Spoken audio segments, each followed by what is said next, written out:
Existe uma casa indiana nos Estados Unidos que ficou conhecida como a Casa dos 200 Demônios. É uma casa aparentemente normal, simples e parecida com as outras casas da vizinhança. A casa tem um andar com um porão e 3 quartos. A história aconteceu recentemente, em 2011. Uma jovem mulher chamada Latoya Amos, sua mãe Rosa Campbell e 3 crianças com idade de 7, 9 e 12 anos chegaram à cidade de Gary, Indiana, se mudando para lá.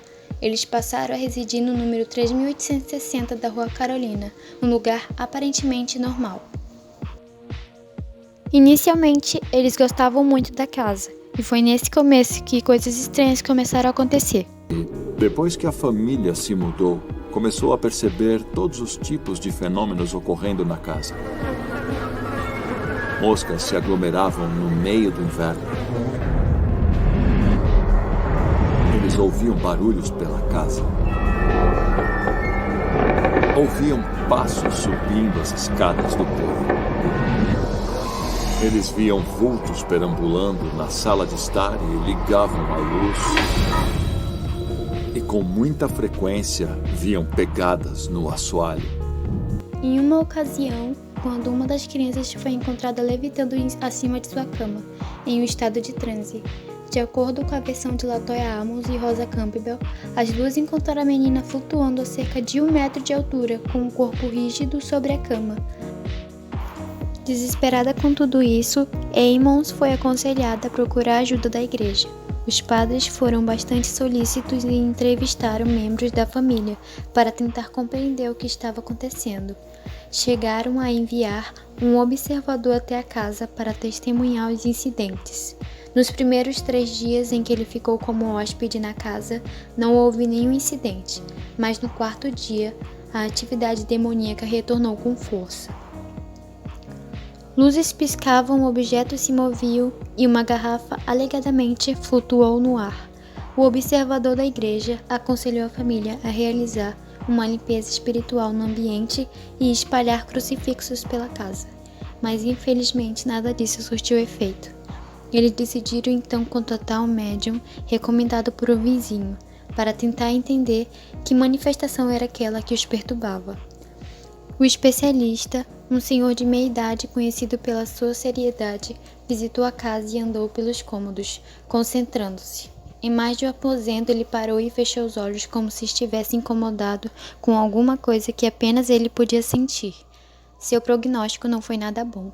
Segundo o médium, a casa estava infestada por presenças demoníacas, nada menos do que 200 entidades diferentes, todas elas malignas. Eles chamaram para casa uma clarividente. Essa clarividente em específico disse que aquela casa tinha sido usada para rituais, tanto com pessoas, tanto com animais. Então ela disse que quando ela entrava na casa, ela mal conseguia enxergar em meio a tanta sombra que tinha ali. E ela disse que o lugar onde eram feitos esses rituais era no porão, mais especificamente embaixo da escada, que era onde ficava o altar dessas pessoas que faziam esses rituais. A família era muito pobre para simplesmente se mudar e havia investido suas economias na compra do imóvel, não tendo para onde ir. Especialistas no sobrenatural e investigadores do paranormal levantaram histórias a respeito do endereço. Descobriram que a casa havia sido erguida em 1990, mas que antes disso, no terreno havia uma outra casa que, segundo rumores, havia servido como sede para o que foi chamado de um culto diabólico nos anos 1960. Supostamente, uma congregação diabólica se encontrava no local, realizando rituais de invocação que tensionavam trazer entidades demoníacas e deles obter favores. Segundo rumores, a tal congregação teria encerrado suas atividades em 1970. Depois que a casa foi incendiada em 1970, apesar de não haver registros do caso, uma senhora que preferiu não se identificar afirmou que teria participado do culto que usou o endereço como base de seus rituais. Essa senhora, que afirmava ser uma cristã renascida, arrependida de seus maus feitos, contou que reconheceu imediatamente o endereço quando o caso ganhou notoriedade. Ela relatou que a propriedade era usada como centro para a realização dos rituais e que no período em que participou dessas reuniões, testemunhou muitas coisas inexplicáveis. Segundo ela, entidades eram frequentemente chamadas para se apoderar dos corpos de membros da congregação, falar através deles e presidir os rituais. A casa original teria sido posteriormente vendida e derrubada para a construção de outra casa, que por sua vez também foi demolida para que a atual fosse erguida. Uma reportagem completa que incluía uma entrevista com essa testemunha foi publicada no Daily Indianapolis e obteve enorme repercussão. Eventualmente, o Departamento de Assistência Social acabou se envolvendo no caso. Uma agente social chamada Valerie Washington foi enviada para verificar se as crianças estavam sendo bem tratadas, uma vez que um professor denunciou que uma das meninas apresentava estranhas marcas no braço. A agente foi testemunha então de uma das mais impressionantes manifestações na casa. Ela viu, aterrorizada, um dos meninos andar na parede, agarrado a ela, desafiando a gravidade. Durante as avaliações psiquiátricas da família, o filho mais novo começou a virar os olhos para trás e a rosnar. Depois, o funcionário encarregado do caso e vários membros da equipe do hospital testemunharam um menino subir pela parede andando para trás. Quando testemunharam o garoto escalar a parede andando para trás, aí sim acreditaram. Eles sabiam que não havia explicação. O acontecimento no hospital deixou margens para explorar o desconhecido, e foi o que aconteceu. Mais 2 detetives se uniram ao primeiro e ao padre e decidiram voltar à casa. Levaram também uma representante de proteção à criança, Latoya, e os filhos não passaram da entrada, mas Rosa os acompanhou. Enquanto contava sobre os barulhos no porão, as pegadas e as aparições, os policiais percorreram a casa com gravadores de áudio, sempre ligado, batendo fotos dos pontos que Rosa indicava. Primeiro foram todos pro porão, porque Rosa disse que era lá o ponto de atividade mais forte, que aparentemente onde tudo teria começado. Eles decidiram se dividir, enquanto Rosa, a mulher do serviço de proteção à criança e um dos investigadores começaram a andar pela casa, tirando fotos. Os outros 2 investigadores focaram no porão, com um gravador de áudio, sempre ligado, e ainda batendo mais fotos. Rosa já tinha contado a eles o que soube a respeito do porão pela médium, que foi usado em rituais e de fato foram encontrados alguns vestígios como restos antigos de velas, exatamente como a médium havia dito. Também havia resquícios de que debaixo da escada poderia muito bem ter sido um altar.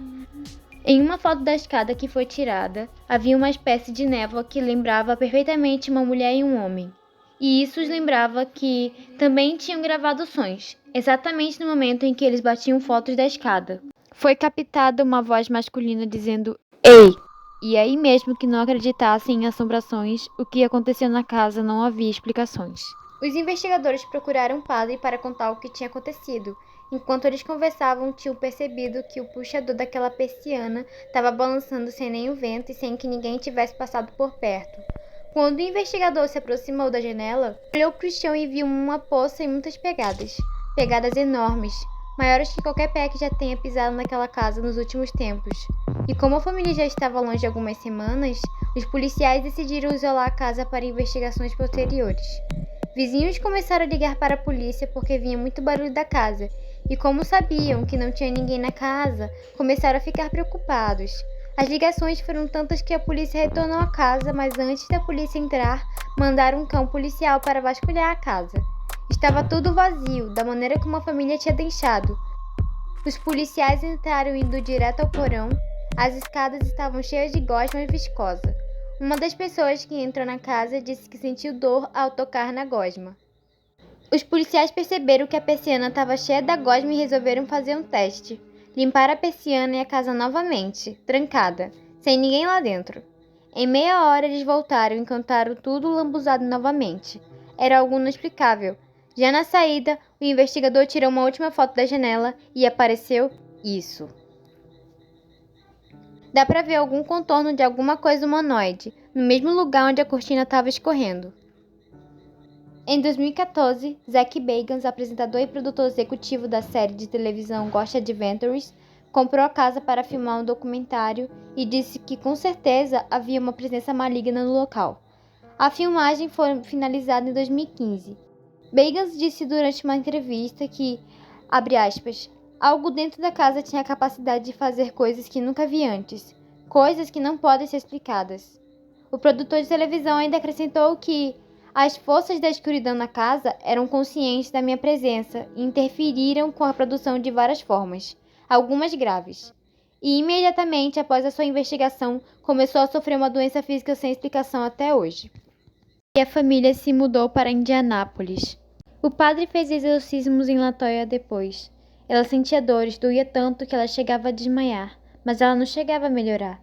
Tinha muitos pesadelos e neles começava a ser falado nomes de demônios. O padre pediu a ela que tentasse se lembrar para que ele soubesse com quem estava lidando.